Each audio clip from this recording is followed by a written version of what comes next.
In the past, I have avoided making videos related to training because that would be unfair to those who've trained me. For the most part, I would be passing on wisdom gained from them. Although this video does relate to training, it is based on my own thoughts and experiences.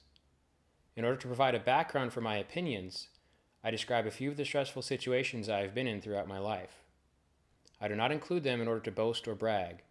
They are the cornerstones of my experience regarding performance under stress. I dropped out of college to join the military and got a guaranteed contract to be a Navy corpsman with a Fleet Marine Force unit. My training took quite some time, but I deployed to Iraq soon after my 19th birthday. I was charged with the medical care of 26 Marines and a number of add-ons that varied daily. It was a great responsibility that I did not fully understand at the time. I was, however, very lucky to have experienced Marines as mentors. After a few months of mounted and dismounted patrols throughout Fallujah in early 2006, my initial edginess had worn off. We had not really faced anything serious, mostly failed IED attacks. Bad things happened all around us, but not to us. Our convoy consisted of 6 up-armored Humvees with mounted crew-served weapons. They put me in the last vehicle, supposedly because it was the least likely to get hit. As we returned from a village south of the city, I suddenly saw the vehicle in front of mine disappear in a very large explosion. The instant this happened, my right hand was on my med bag and my left was on the door handle of the Humvee. My vehicle commander called out on the radio that Red 1 had been hit. The convoy commander was also trying to get Red 1 to respond, but they didn't. None of us could see anything of their vehicle. The cloud of dust and smoke obscured our view of the road. I don't know how long it took. It was probably about 5 to 10 seconds, although it felt like an eternity to me. But Red 1's VC finally called that they were up and moving. We made it to where we were going without further incident, and later found that the rear seat occupants of the vehicle had missed being decapitated by an artillery shell fragment by just a few inches. The part of this that scared me most, I think even more than not knowing if my friends were okay, was that I didn't know if I could open the door. I had pressure on the handle. I almost think that I had unlatched it, but I didn't know if I could have pushed it open if they'd called for a corpsman. I wanted to open it anyway, but I didn't. And to this day, I don't know if I could have done that. I'm not sure that I could have opened that door. At the time, I did not think that I could stand up to the pressure that would result from an intense situation.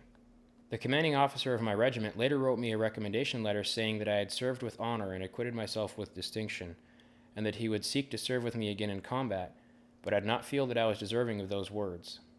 To be honest, I thought of myself as a coward. This situation was, among others, constantly in my thoughts and dreams.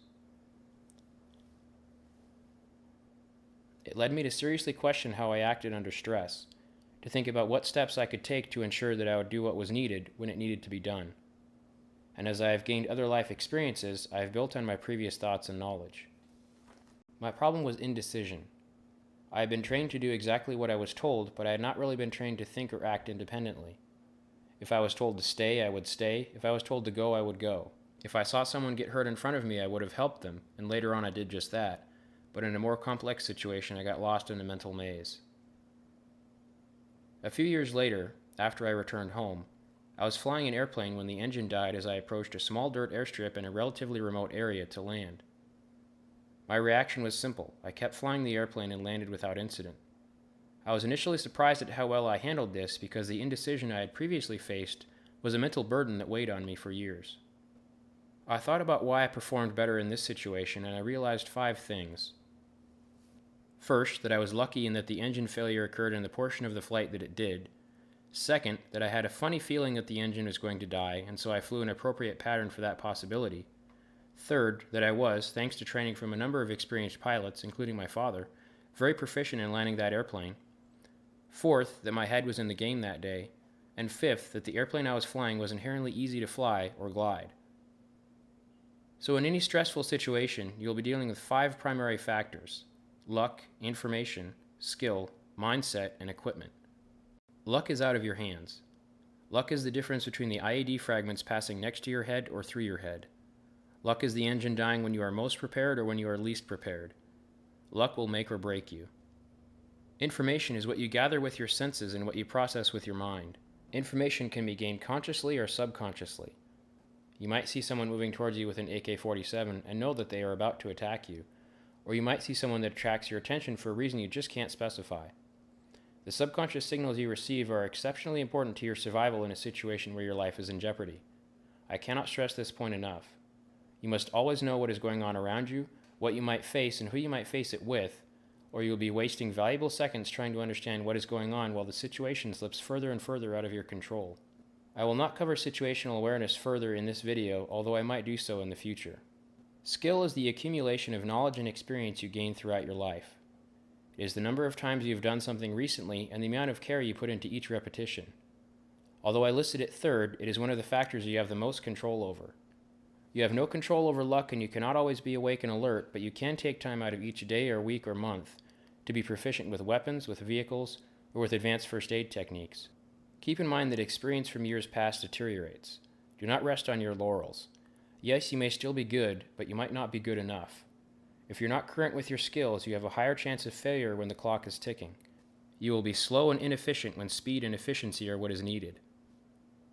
Skill is constantly evolving. As time goes on, I will be a better shooter, a better driver, a better pilot, a better corpsman than I am today. I'm not saying that you should never relax and take a vacation, but you should always be looking to improve yourself. Mindset is how well you're able to face the task at hand and how determined you are to succeed. Fatigue, life stresses, and diet can negatively affect mindset, as can physical condition. Fatalism and complacency are strong negative factors relating to mindset. If you cannot keep your head in the game, you'll become a liability to yourself and others. If you have problems, take care of them before they take care of you. Experience and skill will aid your mindset, although, as Aesop tried to tell us, familiarity breeds contempt. Do not allow yourself to fall into a rut. Equipment is fairly obvious: the weapons, armor, gear, and vehicles you use to get the job done. Sometimes these are issued to you and you have no control over what they are, and sometimes you buy everything you will use and thus have a large amount of control over it. In either case, you must become intimately familiar with your equipment and you must properly maintain it. Some situations might be avoided by maintenance alone, and it's generally a good idea to avoid bad situations that are unnecessary. It is rare for someone to have all the very best equipment, and even then, best is a loaded term. The best airplane might be a fast one that will let you get on the ground before a bad storm approaches, or it might be one that's stable after the engine dies in flight. Sometimes these features don't go hand in hand. If at all possible, your equipment should match the situations you are likely to face. You make these decisions based on the information you possess and the skills you've acquired. It is much easier for someone who has experience and training to pick out a duty handgun than it is for someone who has only had brushes with guns in the past. In any case, it is almost always a better choice to use familiar equipment that may be technically inferior to unfamiliar equipment. When you take these 5 things and put them together, you have the ability to act decisively and turn the situation in your favor. However, you still have to do one thing: act. At a certain point, you'll need to stop gathering information and start acting on it, and this can only come from within yourself.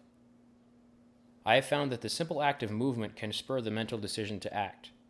Moving your hand onto your pistol, moving your hand from the throttle to the yoke, or moving your body through a doorway. One of the worst things you can do is freeze. In my experience, it encourages you to stay frozen. At the very least, moving will break you out of the "oh no, something bad is happening" mindset into the "I am doing something about this" mindset. At that point, your mindset, skills, and equipment, in conjunction with the information you have about what's going on, will carry you towards a successful outcome, with luck as the final determining factor. I feel that this video has gone on long enough. I will gauge the reaction to it and determine if it is worthwhile for me to create similar videos in the future. Thank you for your time.